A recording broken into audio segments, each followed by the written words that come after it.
Hey, welcome back to Transform Your Workplace. If you're here for the first time, thanks for giving us a try. I'm your host, Brandon Laws, and this podcast is where we explore ideas and conversations that help you create a better workplace for everyone. Whether it's culture, leadership, or skill building, this show is all about equipping you with the practical tools to make work better, smarter, more human, and more impactful. Today's episode is sponsored by Xenium HR. If you're trying to build a compensation strategy that attracts and retains top talent, you need more than just salary benchmarks. That's where Xenium's compensation consulting services come into play.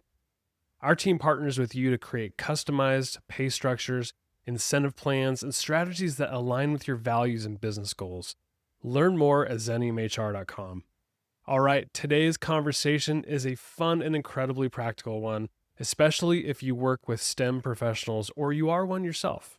My guest is Neil Thompson, founder of Teach the Geek. Neil's a former engineer who had a wake-up call early in his career. Being great at your technical craft isn't enough if you can't communicate your ideas clearly, especially to decision makers.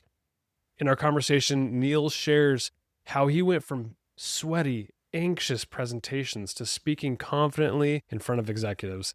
And now he teaches other technical professionals how to do the same. We talk about the biggest communication mistakes STEM professionals make, how to prepare for presentations with non-technical audiences, why filler words like and matter more than you think, and how better communication can literally shape your career trajectory.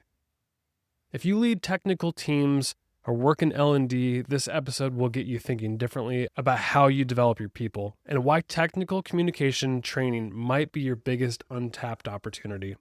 All right, let's get into it. Here's my conversation with Neil Thompson, founder of Teach the Geek.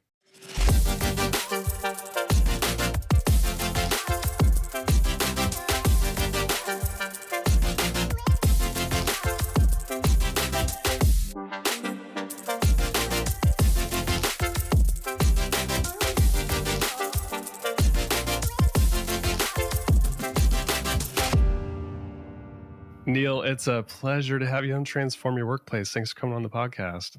Thanks for having me. You're formerly an engineer. I don't know if you still practice that, but usually technical people, they probably have a tough time speaking. I consider myself very technical. I'm used to speaking because of the podcast, but every time I get up in front of people, I get nervous, anxious. My body does some weird things. When you, back in the day, had to communicate or present something, did you ever feel the way that I've felt at times? Well, I probably felt worse, Brandon. When I first started giving presentations, it wasn't because I really wanted to. It was because it was a part of my job, although I will say that I didn't know it was going to be a part of my job when I took the job. My first job out of school was working as a research associate at a startup, and I did a lot of work in a lab, a lot of running experiments, writing protocols and reports, and anything that I generated, I passed along to my boss, and he was the one in charge of disseminating that information to others. And I didn't mind that arrangement at all. It wasn't until I took on my second job at a larger medical device company, working as a product development engineer, that communicating with others became more important for me to do. But as I said, I didn't know that it was going to be a part of my job until a few months into the job. My boss called me into his office and told me that I was going to be a project lead. And part of being a project lead was giving presentations on project status in front of senior management. So we're talking the CEO, CTO, CMO, C fill in the blanco, all the C's, and sitting in a conference room listening to project leads talk about project status. And those first few presentations that I gave were absolutely horrendous. I did not know it was possible to sweat that profusely from one's body. And yet there I was doing exactly that. And I knew I wasn't doing a very good job because after the presentation, I would get questions that I thought I had answered during the presentation. But because I didn't put things in a way that these non-technical people could understand, now I'm getting a whole bunch of questions. I'm getting flustered. And you thought I was sweating before the presentation, and during it now, after it, it's raining. It was damn near raining in those conference rooms. So I definitely knew that this was something I needed to get better at, but I didn't do so right away. The first presentation wasn't that great, and the second one wasn't much better. Third, fourth, fifth. I mean, none of them were all that great. It wasn't until my project got canceled that I realized, this whole presenting in front of people thing, maybe this is something I need to get better at. mean, this happened over 15 years ago at this point, but I still think back to those days and just thinking maybe if I was just a bit better at conveying the importance or the benefits of this project to the senior management types, maybe I could have saved the project, but I suppose we'll never know. But that definitely was the wake-up call that I needed to get better. So I joined Toastmasters. For those who don't know, it's an international organization, chapters all over the world, helping people improve their speaking skills. And now I was looking for opportunities to speak instead of shying away from them like I did when I had my first job. I got a lot better at it over time. And so a few years after that, I thought, back when I was struggling as an engineer giving presentations, I think this could be actually something that I build a business out of. And I also noticed that a lot of the other engineers that presented as being project leads, they weren't all that much better at it than I was. There was a lot of sweating to go around, we'll say. So that's where the whole idea of Teach the Geek came from. It's me being a technical person, helping other technical people present, especially in front of non-technical audiences. I love that you leaned into speaking more instead of, you could have ran the other direction. Like, this is being a project lead, not for me. I don't want to speak in front of people. I'm better off behind the scenes, whether it's software engineer or whatever you do. So that's pretty admirable of you to do that. What do you think about that whole experience and the way you felt? You probably don't want to feel like that again. That's why you leaned into it. Like, besides the sweating and probably the anxiety that went with it, what other sorts of things did you feel? And other STEM professionals probably feel the same way when they present, I imagine. Yeah, I think a big issue with a lot of us is we are seen as these technical experts, and we just assume that others think we have all the answers, and no one does. And that's something that I think a lot of us need to get past, because those Q&A sessions used to just be brutal for me, because I didn't do the best job of even preparing for them, at least anticipating the type of questions that the senior level people could have. I basically slapped slides together, read them, and tried to get out there as quickly as possible. But I never got out there as quickly as possible because, as I mentioned, I had to answer a whole bunch of questions I thought I had answered. If I actually had taken my audience's needs into account when preparing my presentations, perhaps I would have been better prepared to answer the types of questions they had, as opposed to what I thought they would want to know. And what I ended up doing ultimately is going to their administrative assistants. Because they're senior level people, they're really busy, so I couldn't get time with them. But if I went to their admins and asked them what type of information do I need to have this presentation to be of interest to your boss, a lot of times they were able to give some great insights as to what I could do to make the presentation more interesting to them. And I think a lot of times also, as technical people, there's a whole lot of jargon that we'll use amongst each other that we all understand, but we don't recognize that non-technical people from outside our field won't. And so a lot of the times during those Q&As, I was answering questions that I thought I answered, really questions like, what is that term you used? What did that mean?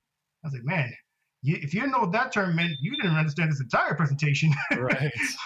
so that's, I think those are a couple of things that us technical people struggle with. Yeah. I like what you said about you didn't really take what your audience wanted into account, or maybe their baseline level of learning.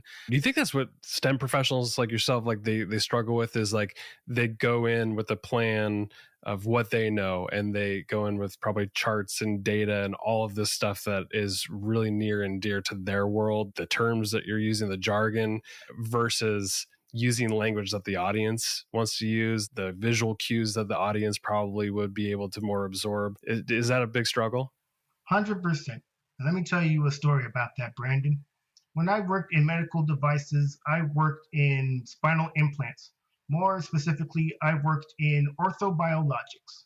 Orthobiologics is the use of human cadaver bone to create those spinal implants. So an issue that people I often would use is terms like osteoblast and osteoclast. It means nothing to me. Right. It meant nothing to the CEO too, I promise you. So I'm using these terms over and over again. And then after the presentation, I'm getting the question, what's an osteoblast and an osteoclast? And I thought, well then, this whole presentation was for nothing, because if you didn't know those two terms meant, this whole presentation was completely not understandable. And that's the issue that a lot of us have, is we have this technical expertise and we just think people understand, but they don't. And what's so interesting about that is we didn't always understand those terms. I didn't always know what osteoblast and osteoclast meant, and yet I just assumed other people would. What kind of a hypocrite am I? Do you feel like when you struggled speaking or even observe others who struggle speaking, is it more that they're using language that's not connecting with their audience, or is it more their delivery and their body language and just not feeling comfortable? Or is it both of those things? Oh, it's all of the above. It's so much. I mean, I mentioned it's that. It's thinking you need to have all the answers. It's just the whole idea of just being completely uncomfortable and unprepared for those type of presentations, or just presenting generally. At least when I was in school, that definitely wasn't something that I was taught to do. To give presentations was all about having that technical expertise. And then when I started working, I just assumed that type of work, presenting to others, that was someone else's job. I mean, I mentioned my boss was the one who had the responsibility of presenting to other people. And I thought that's the way it was going to be for the entirety of my work life, as long as I had a technical role. But I think a lot of us come to the realization that that's just not the case. And not only that, but the people who tend to move up within organizations, those are the people who are adept at communicating with others. It's not necessarily the people that are the most technically proficient. When you first got into Toastmasters and started your journey of becoming an expert speaker or just getting better, what were some of the first things you worked on? I think the first things that I worked on was trying to manage my nerves, because as I mentioned, I used to sweat a whole lot before presentations. And I was just like, I can't be doing this every time. I mean, the dry cleaning bills are ridiculous. I don't need these issues every time I have to give a presentation. So it's figuring out some strategies to really calm myself. And one I use that I still do to this day is visualizing success. I love that. Close your eyes and visualize yourself doing well at the presentation. You're way more likely to do so, as opposed to telling yourself you suck. Well, you have a better chance of actually sucking. You know, it's all about having that positive mindset. So that was one thing I worked on. And then another thing that I worked on was my timing. If you've ever been in a Toastmasters meeting and you have to give a presentation, you're given a time to do it: 4 to 6 minutes, 7 to 9 minutes, 10 to 12 minutes. So it's really important for you to finish within the time frame. So that's definitely something that I've worked on as well. And that's not even just an issue for myself as a speaker, but also for the people who are listening to you speak. I mean, if they're expecting a presentation to go 10 minutes and 15 minutes in, you're still talking, I suspect they're not going to be all that happy. When you think about the mission you're on to help technical people be better speakers, I mean, I'm sure you're trying to elevate their skills, their career, but having them be good at communicating their very complex ideas inside of an organization, that has a real impact on bottom line, doesn't it? Oh, 100%. And I think us technical people just think that, at least working in product development, that's what I was focused on. I wasn't even focused on, well, I developed this product, what happens after? But after, this product has to be sold to somebody. And that product being sold is what's paying my salary. You know what's so interesting about that? I didn't even think about that until after I stopped working as an engineer and started doing Teach the Geek. Because when you're working for yourself, you have to think about where the money comes from. But when you're an employee, every other week, money ends up in your account and you don't ask no questions. I sure didn't. That's so beautifully said too, because like my function is marketing. That's what I do for a living. And, I work inside of an HR organization. But if somebody was coming at me with very technical information that I was then supposed to try to sell and market to an audience, marketing people couldn't do that. Like if they came with those fancy words you were using earlier, I don't know how the product marketing team would be able to sell a product. So that's where effective communication from the technical side matters greatly, because the people who are probably trying to sell and find the audience that's wanting that product, they need to use simplified language and storytelling. Oh, 100%. And it's interesting you mentioned storytelling. When I first started giving presentations, I didn't use any storytelling at all. I was data dumping on people. I can see that now, but especially if you're speaking to a non-technical audience, the importance of telling a story, it really helps in engaging them. And now when I give presentations, I often start with a story. And I think that really helps to really bring people in. Especially if you're giving a technical presentation, they may be nonplussed about having to be there in the first place. If you at least start with a story, you can help to engage people and make it more likely that they'll listen all the way through. Do you think organizations that have a very technical group, STEM professionals, do you think they are effectively training them to be better speakers? Oh, absolutely not. I mean, okay. It certainly was the case for me. I mean, I knew I wasn't doing, as I mentioned, I knew I wasn't doing a good job based on the feedback, not being told I'm not doing a good job. It was based on being asked questions I thought I'd been answered. I thought I'd answered during the presentation, that was the indicator to me that's something I needed to improve on. And I suspect that for others, they come across perhaps similar instances in which the feedback they're getting isn't necessarily you need to improve. It's other things that would cue it to them that they need to improve. In all honesty, some of us still ignore those cues. We just keep doing what we're doing and not getting the results we want, and then wondering why. It's so interesting. From my vantage point, there's a lot of emphasis on learning and development inside of organizations. At least from my vantage point, I know HR professionals really care about it. And I think over the next several years, like there's a huge opportunity to keep developing our people. It's a retention tool for sure. I think there's a lot of emphasis mostly on manager and leadership development. But I think what we're talking about today with technical presentation skills is a very overlooked opportunity. When I first started connecting, I hadn't even thought of this as a possible learning and development opportunity inside of an organization. Do you feel like most organizations are kind of looking at it that way too? Is wow, we missed this. Yeah, I believe so. And that's basically what I try to do with Teach the Geek, is to be that evangelist for other organizations, or for organizations that have technical people on staff. That they have a whole lot of technical expertise, but it's really difficult for others to understand them. Here's another story, Brandon. Last summer, I was at a conference, and it was a technical conference. One of the speakers that I heard was a business development person. And after the presentation, he got a whole lot of technical questions that he couldn't answer. And luckily, there were 2 engineers from his company who were in the audience, and they answered the questions from their seats. The room was small enough that the rest of us could hear them answer these questions. And it got me thinking, why didn't one of them give the presentation? I mentioned that it was a technical conference. It's certainly predictable that there'd be technical questions from technical people seated in the audience, and yet here's this poor business development person having to answer these questions that simply doesn't have the expertise to answer. If one of those engineers was more comfortable and confident giving the presentation, the company would have looked better, because the people in the audience would have been hearing from the actual expert and learning what they wanted to know from one of their peers, essentially, another technical person. And not only that, but the technical person gets that experience communicating with others, which only benefits them throughout their careers.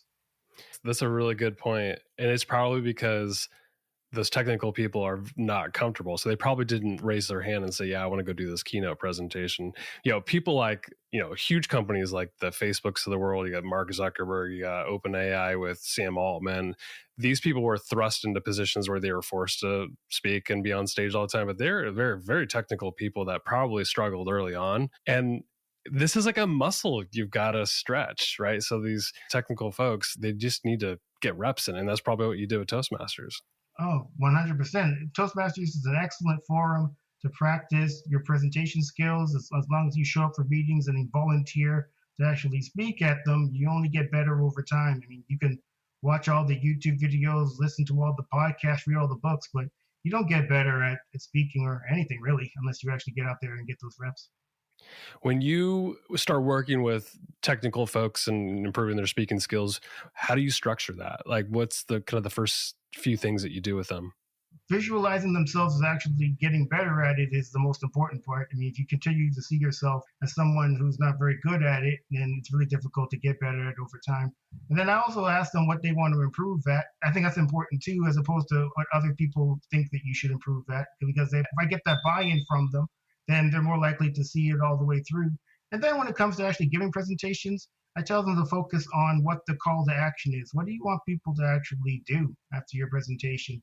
Once you have that figured out, it's much easier to figure out what the points you need to make, which will naturally lead to that call to action, and what type of introduction could lead to those points, which could lead to that call to action. It's essentially working backwards when it comes to formulating your presentation.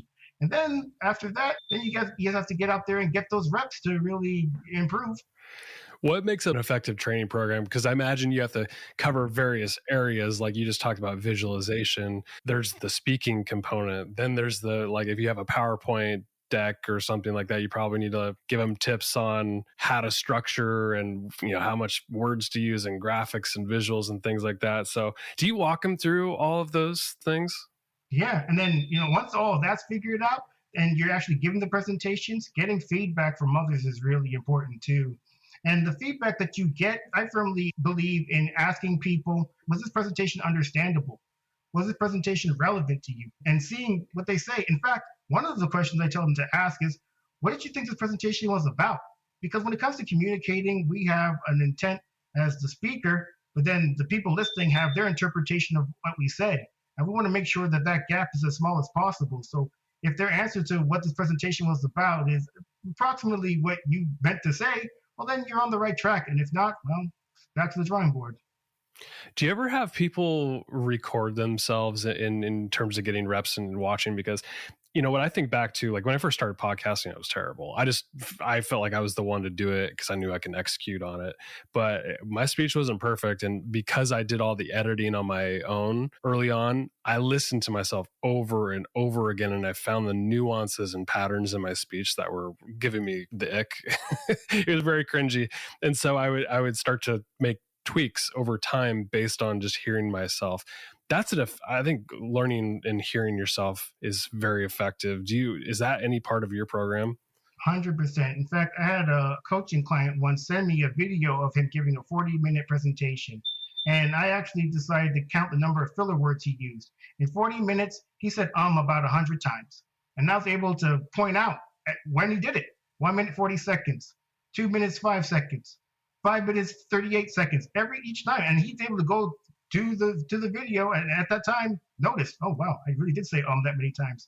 And I think a lot of times is we use a lot of filler words that we don't realize that we're using. But then once we know that we're doing it, at least we have a baseline to say this is what we need to improve from. So the subsequent presentation, I told him try to use 10% less filler words. Go for 90 as opposed to 100, and he did.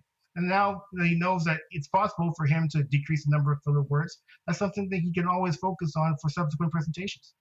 Yeah. Well, nowadays too, with the technology, there's no excuse for not being able to watch yourself and even being able to measure the filler words. I mean, with these AI tools that are out now, you can effectively read the text and see all the filler words and do a quick calculation as to how many you used and did you get better the next time, and just super powerful stuff. Whereas we didn't really have a lot of these tools, a decade ago. So I think there's no excuse, don't you think?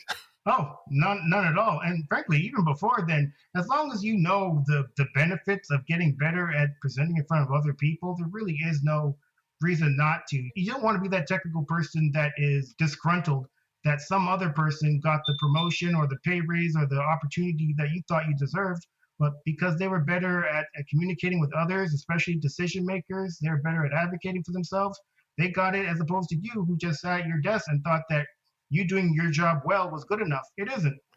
You are hitting on such a key point in all this, because we did talk about like the bottom line profits for an organization and why they would care about technical people being better speakers. But this is self-avocation too. Like to be able to like say, I can deliver on that because I'm going to present, I'm going to, elevate myself. That has real tangible career opportunities when you consider like this level of skill. And I hope that you're reaching those technical people so they know that.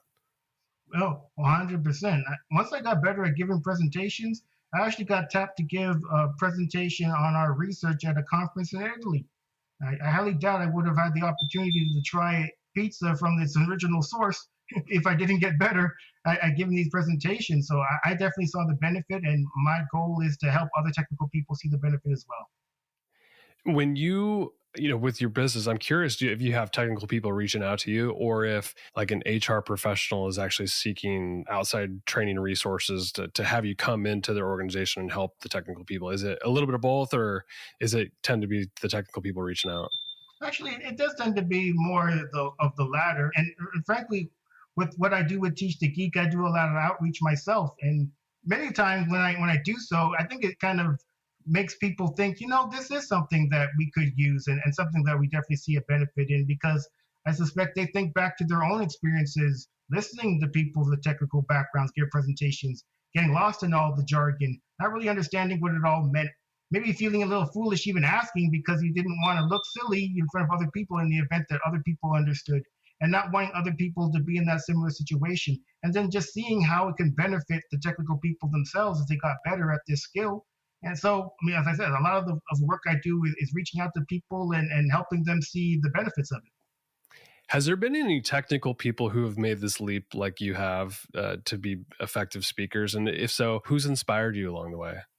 Oh, for sure. I mean, as the person I spoke about before, the 100 filler word guy, he absolutely has, because by me helping him out and having him go through the process of getting better at speaking and seeing him being able to reduce the number of fillers, it made me happy. And not only that, it made my mother happy. So you're probably wondering, what does my mother have to do with this? I have a podcast as well, and I interview people. And my mother emailed me, or she called me after one of my episodes, listening to one of my episodes.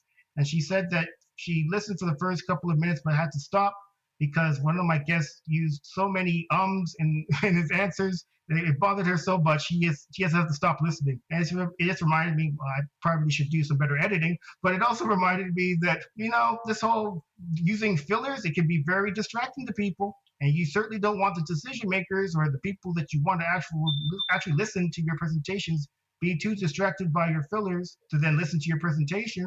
So by having him minimize them, certainly made me happy for him and made me happy for myself that my methods are working, and then also that my mother will listen. Good for him. Yeah, I love that.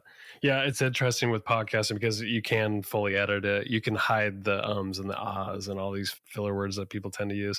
But when you're up on stage or you're in a conference room, there's no editing. So like the filler word stuff is really important to catch and to work on, and you have to be intentional about it. So I imagine that's probably a lot of work that you do, is just coaching people on how to get rid of those filler words and be okay with silence too. Yeah, you know what? Pausing is way less distracting than or an or a so or a like. And I think people need to get comfortable with just pausing a second, getting their thoughts together, and then continuing on with their presentation. With your program, how do you design an effective program that you can see real results? And is there a way in which you measure the success? Well, I mean, once the person starts giving presentations, getting that feedback is really important. A questionnaire I suggest people use, especially if you're getting presentations within your organization. It's easy to get that type of thing. And then you can see the improvement over time. If you have it on a scale of 1 to 5, I mentioned this question before. Is this presentation understandable? Is this presentation relevant? And then seeing if 1 is bad and 5 is good, and you're getting a whole bunch of 1s at first, and then it's going up over time, well, then I think that's a good sign that you're improving in your presentations, and people aren't staring off into space or thinking about what they were going to have for lunch. Speak to the HR professional and leader that's speaking or that's listening to this podcast right now. What would you encourage them to do as far as taking steps to training their technical staff on how to do better speeches? Do a poll amongst them, or at least go and get their feedback as to what they think they would need to get better at. I did a poll about a year ago on LinkedIn asking the question, what's the number one challenge that technical people have in giving presentations? The number one answer was balancing technical depth and clarity. So I suspect that might be the case for other technical people within organizations. Once you have a better sense as to what they even want to get better at, it's a lot easier to design something that will address those needs. Neil, I so appreciate the conversation. This has been a lot of fun. It's a topic I haven't covered on this pod. We talk about learning development, but not necessarily like presentation skills for technical staff. So I really appreciate what you're doing. I think you're on to something big. Where can people connect with you, learn about Teach the Geek or any other things that you're working on?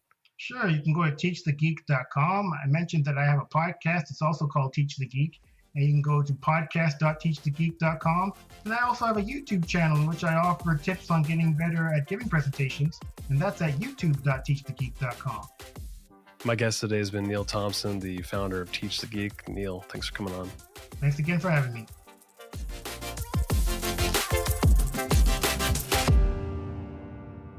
Hey, thanks so much for tuning in for today's episode of Transform Your Workplace. The content on this show is strictly for general information and educational purposes only, so that you can go transform your workplace in a positive way. The views, thoughts, and opinions expressed on the show are the guest's own and don't represent the views, thoughts, and opinions of either Xenium HR, the sponsor of the show, or me, the host, Brandon Laws. Additionally, Xenium HR or myself, Brandon Laws, doesn't endorse any guest, their business, or any organization they represent. So discretion is advised. We encourage you to work with a trusted advisor to find a custom approach that fits your organization's needs. Thanks for tuning in to today's episode.